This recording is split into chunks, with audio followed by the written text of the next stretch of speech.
Hey guys, I actually checked my time and realized that I was going to have to devote an entire video to the arpeggiator. It didn't take as long as I expected, but it still takes up a good amount of time. So let's go for it. Let's go to the arpeggiator. In case you didn't know, an arpeggiator is a function on a synthesizer that takes a note or multiple notes and plays them over and over in tempo in a certain pattern.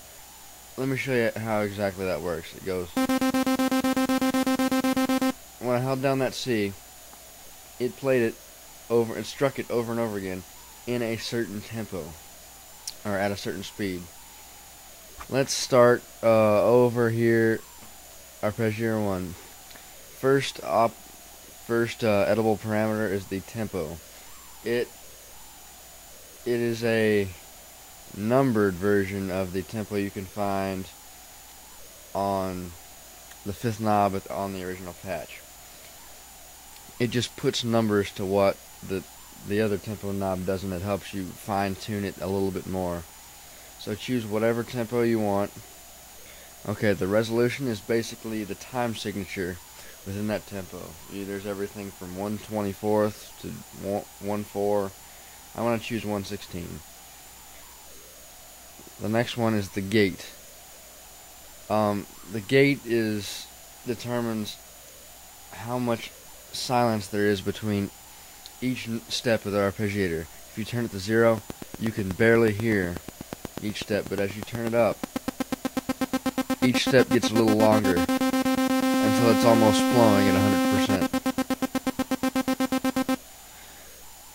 Okay, next is the type, which is really the pattern in which the steps go. There's up,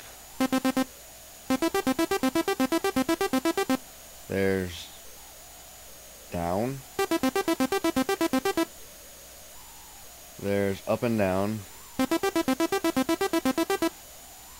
and there's another up and down that goes up and it touches twice on each note at the end.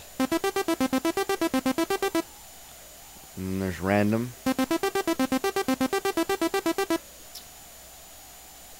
And then there's the one where it just plays the chord or the note over and over again the same way. The tremolo. Okay, that's all for arpeggiator A.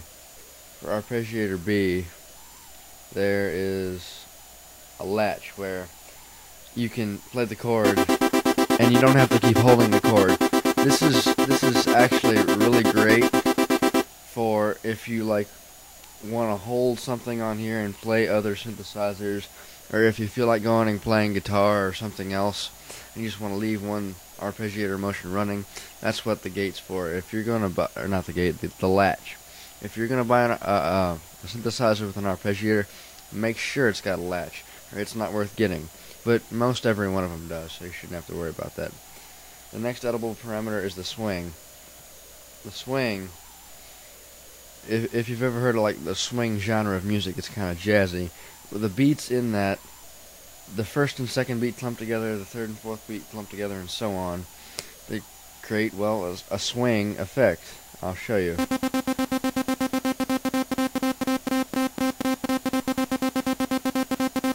going to turn the gate up a little bit, just so you'll be able to hear it a little better.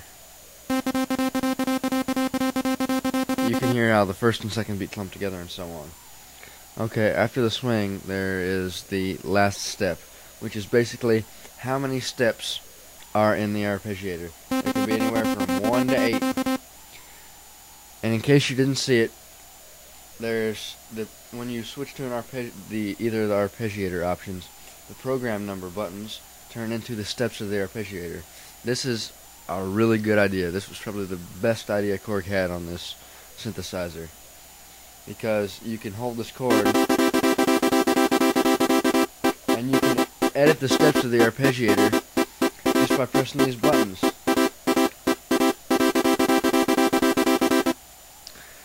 And that's it for the arpeggiator. If you got any questions on it, just give me a shout and I'll be happy to answer them. This really didn't take as much time as I thought, but I absolutely love arpeggiators. I am normally against digital synth, but the arpeggiator just gets me every time. It is the only quality of digital synth that I actually like and use. The rest, it's just kind of iffy. I don't use vocoders. I don't use many effects when I'm playing with synthesizers, but the arpeggiator is the most amazing thing I've ever seen. Once again, if you have any more questions or comments, just drop me a line. I'll be happy to get back to you.